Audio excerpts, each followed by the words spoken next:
kanina, di ba work from home ako? Oo. Ay, kasi Wednesday, Kasi Wednesday. pala. Right. Sarado kasi yung, yung kabilang building kapag ka po Wednesday as part of our, tipid tips na talagang ginagawa rin po dito sa aming tanggapan.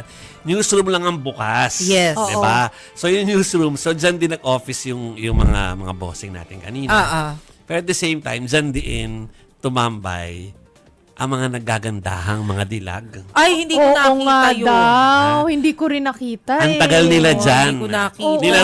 Nakipaglaro sila doon sa alaga natin. Ay, yung the cat. guard Ay, natin. yung guard natin. Na pusa. Correct. So, umaura nga at rumampa itong 50 delegates to ng Miss Universe. Dito po sa Kapatid Network. Umikot sa Itbulaga, 1PH at News 5 ang mga kandidata kanina. Ang ilan sa kanila, mga dati na rin nagkatitulo sa larangan ng pagandahan. From pageant winners to world-class models, talaga namang pak na pak ang labanan ngayong taon sa Miss U. Dapat din abangan ang performance mula sa P-pop group na BGYO at ang sikat na drag queen na si Marina Summers bilang host. Mapapanood ang Coronation Night ng live sa May 2 sa 1PH 7 p.m. po. So 7 p.m. dito po sa 1PH this Saturday na po yan. Oo. So ang katabi ko kanina diyan sa ano tawag sa ganun? Pag-uusi.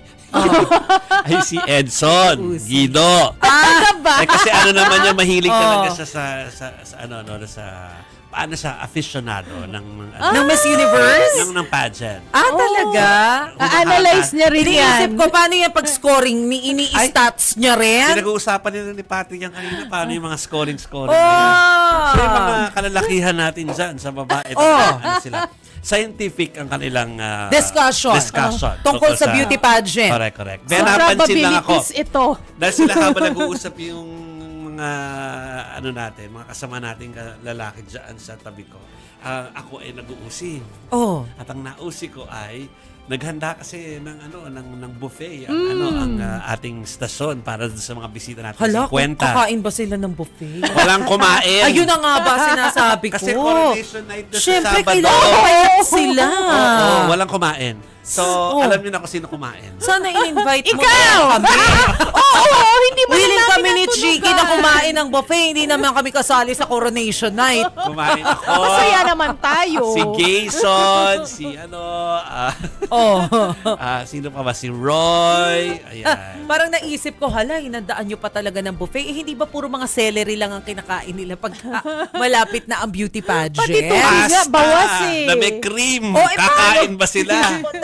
Tapos yung mga brownies at saka mga banana. Ay, hala, lahat loaf. bawal. Ano makakainin niya? Meron pa ako nakitang yung sa Hong Kong, ano tawag sa ganon? Yung egg tart. Ay!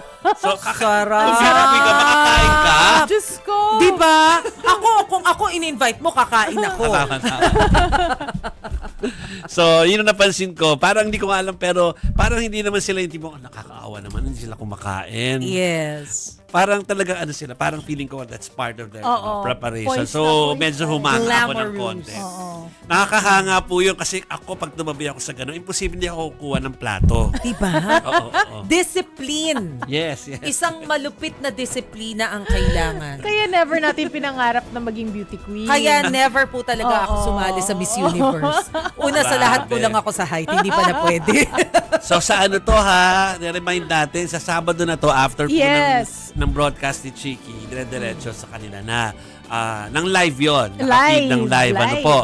From the MOA Arena. Tapos kinabukasan, ipapalabas pa rin ng umaga sa TV5. Ayun. Para sa mga hindi nagpuyat, sa umaga nyo pwede panoorin. Maganda, mapapanood natin. Diba? Kahit na anong oras. Good luck sa mga sa Good mga luck. kandidata. May mga kanya-kanyang bet na kanina eh. Alam mo, ang hirap ng trabaho dyan ng mga judges. Napansin ko lang ang tatangkad nila. Matatangkad. Isipin mo, mas matangkad pa kay Paolo Ballesteros kanina. Talaga? Oo, so ganun katangkad. Grabe. Tapos mag-heels pa yan. Naka-heels pa yung So, mga yan. iniisip ko mga Denise Tan level ang mga height nito. Or mas Ganyan. matangkad pa. Matangkad pa yun. Mas Feeling ko matangkad. Parang mga mas tatlo yung mas matangkad. matangkad. Ay, grabe. Oo. Ang tangkad niya sa mga 6-footer. Correct. Okay. So good luck sa mga kandidata, mga kapatid.